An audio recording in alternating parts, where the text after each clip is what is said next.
మీరు credit card తీసుకోవాలనుకుంటున్నారా?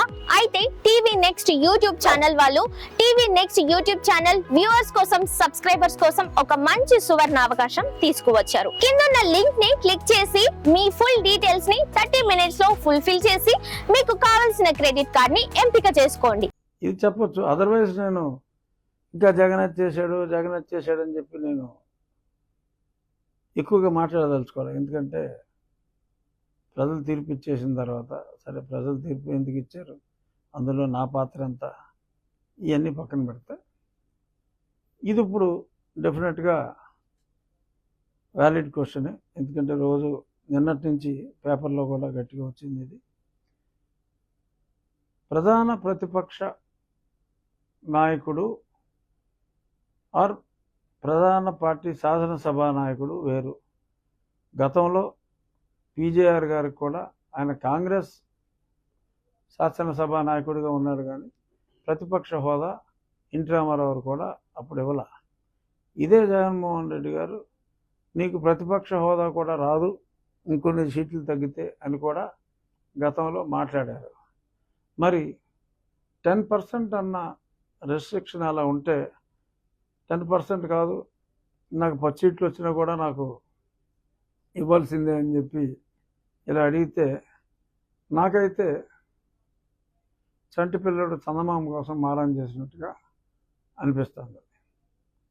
ఏంటి, చంటి పిల్లడు చందమామ కోసం మారం చేసినట్టు ఈయన అలా చెప్తేనే నేను వస్తాను అని చెప్పి పరీక్ష ఫెయిల్ అయినా సరే నన్ను పాస్ చేస్తానే నేను మళ్ళీ స్కూల్కి వస్తాను. అది నేను సోషల్ మీడియాలో కూడా అన్నా, ఈయన లైటర్ వ్యాన్లో. మరి అడగటంలో తప్పులేదు, బట్ అతను రాసిన ఉత్తరంలో కంటెంట్ పచ్చి అబద్ధం. అంటే అది బేసిక్ కామన్ సెన్స్. ఆ మాత్రం కూడా మరి ఎవడో రాసిస్తే వెరిఫికేషన్ అనేది మరి జగన్మోహన్ రెడ్డి గారు చేసుకుని ఉండాలి. మరి అది వెరిఫై చేసుకోకుండా ఎప్పుడూ కూడా ఇలా ఎవరో చేయలేదు, ఇదేదో ఫస్ట్ టైం జరుగుతున్నట్టు. కేంద్రంలో కూడా ప్రతిపక్ష హోదా చాలాసార్లు ఇవ్వాల, ఎన్నోసార్లు ఇవ్వాల. మరి ఆయనేమో ఉపేంద్ర అని చెప్పి ఎగ్జాంపుల్ ఇచ్చాడు. ఆ టైంకి ఉపేంద్ర అసలు లోక్సభలోనే లేడు, ఆయన రాజ్యసభ సభ్యుడిగా ఉన్నాడు.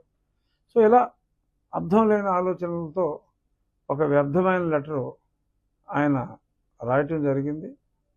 సో డెఫినెట్గా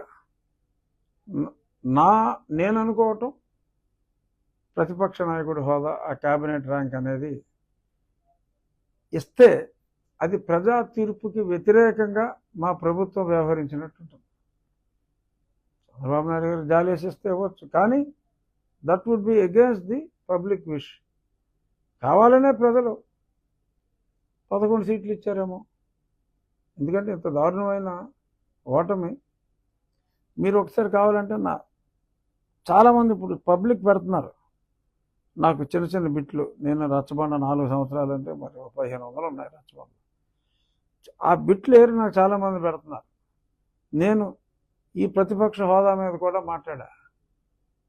నీకు ప్రతిపక్ష హోదా రాదు, నీకు 17 సీట్లు రావు అని నేను చెప్పింది నిన్న నాకు ఒక వ్యక్తి చెప్పాడు. అంటే నేను నిరంతరం మాట్లాడుతూనే ఉన్నాను కాబట్టి ఇతను దింపేదాకా అది నాకు స్ట్రైక్ కాలేదు. కానీ ప్రతిపక్ష నాయకుడి హోదా నీకు రాదు, నువ్వు ప్రతిపక్షం రాకుండా చేస్తానంటున్నావు, నీకు 17 సీట్లు కూడా రావు అని నేను చెప్పిన మాట కూడా వచ్చింది.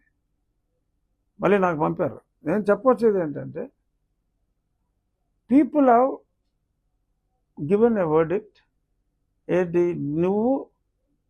నీకు 18 సీట్లు కూడా దక్కనేయకుండా చేసిన పబ్లిక్ ఒపీనియన్ ఏంటి, నువ్వు ప్రతిపక్ష నాయకుడిగా పనికి రావు అని చెప్పారు.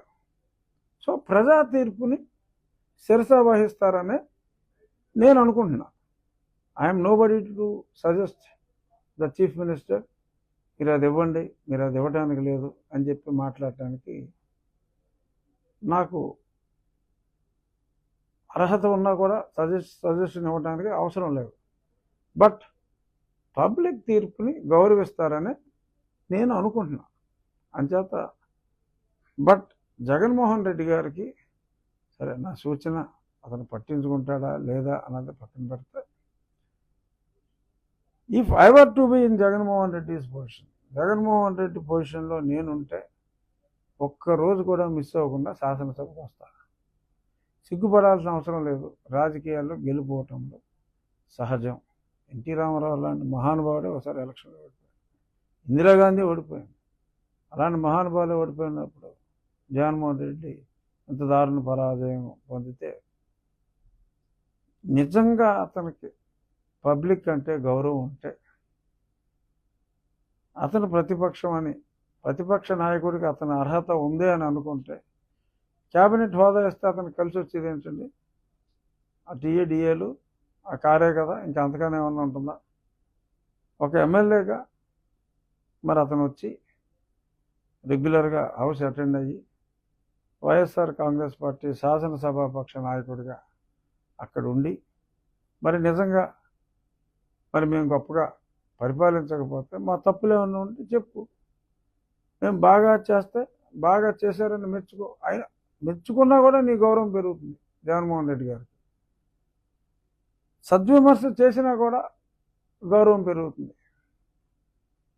ఏడుచుకుంటూ నాకు స్టేటస్ ఇవ్వలేదని, ఇవ్వాల్సిన అవసరం లేదు, ఇవ్వకూడదు, అయినప్పటికీ కూడా ఇలా గిలిగజ్జం పెట్టుకుని నేను రాను అని అంటే, రాబోయే ఎలక్షన్లో ప్రజలు ఇంకా దారుణంగా ఓడించే అవకాశం ఉంటుందనేది నా వ్యక్తిగత అభిప్రాయం. సో మరి శాసనసభ సమావేశాలు మరి ఫస్ట్ వీక్ తర్వాత ఉంటాయంటున్నారు. చూద్దాం. మరి ప్రతిపక్ష నాయకుడిగా కాకపోయినా వైఎస్ఆర్ కాంగ్రెస్ పార్టీ శాసనసభ పక్ష నాయకుడిగా మరి ఆయన వస్తాడేమో. అంటే వై నాట్ 175 అని అంత ఎక్కువగా మాట్లాడేసి, మరి 175 మంది ఉన్న సభలో కేవలం ఒక మూల 3 వరుసలకి పరిమితం అయితే మరి బాధలా ఉంటుందేమో. కానీ మరి ప్రజా జీవితంలో మరి ఆ అపజయాన్ని, ఆ పరాభవాన్ని, ఆ పరాజయాన్ని మరి తట్టుకోగలిగి మరి జగన్మోహన్ రెడ్డి గారు దాన్ని అధిగమించి మరి ఏమన్నా ముందుకు వస్తే బాగానే ఉంటుంది. మీరు అడిగిన ప్రశ్నకు సమాధానం నాకు తెలిసి ప్రతిపక్ష నాయకుడి హోదా ఇవ్వటం సమంజసం కాదేమో అనుకుంటున్నాను. ఇవ్వరని కూడా నేను అనుకుంటున్నాను. ఈ లాస్ట్ టైంలో జగన్ గారి హయాంలో పబ్లిక్ స్కూల్స్ దగ్గర, టెంపుల్స్ దగ్గర కొంచెం డీవియేషన్ చేసి లిక్కర్ షాప్లు ఇచ్చేస్తారు. స్కూల్ దగ్గర ఉన్నాయండి. ఇక్కడ మన విశాఖపట్నంలోనే ఒక చిన్న పెద్ద స్కూల్ అండి, 150 మెంబర్స్ కెపాసిటీ ఉన్న స్కూల్ ఒకటి ఉంది. అక్కడ డైరెక్ట్ దానికి ఇంచుమించు మన ఈ రోడ్ కూడా కాదు, ఈ పక్క బిల్డింగ్ అంత దూరంలోనే షాప్ ఇచ్చారు. 8th class 9th class standards కూడా ఉన్నాయి ఆ స్కూల్. అది ఇప్పుడు మీరు ఆగస్ట్ నుంచి కొత్త పాలసీ అంటారు, దాన్ని మీరు ఏమైనా ప్రస్తావించే అవకాశం ఉందా? అసెంబ్లీలో ఖచ్చితంగా ప్రస్తావిస్తా. ఇప్పుడే మీరు చెప్పారు. అలాగే మా ఉండి నియోజకవర్గంలో మీరు విశాఖపట్నం మందే కాబట్టి ఇక్కడ మటుకు మళ్ళీ అవంటే గవర్నమెంట్ షాపులు కాబట్టి ఎలాగో తీసేస్తారని అనుకుంటున్నాం. ఒకవేళ గవర్నమెంటే నడిపినా అక్కడ ఆ షాప్ లేకుండా మటుకు చూసి బాధ్యత నాది. అలాగే ఇంకెక్కడ ఉన్నాయో కూడా మరి రవిగాంచిన చోట కవిగాంచనలాగా మీ మీడియా వాళ్ళకే కనపడతాయి ఇలాంటివన్నీ. మరి మీరు చూసి చెప్తే అలాంటివన్నీ మటుకు ఖచ్చితంగా తీయించేద్దాం, డౌట్ లేదు. Okay, thank you.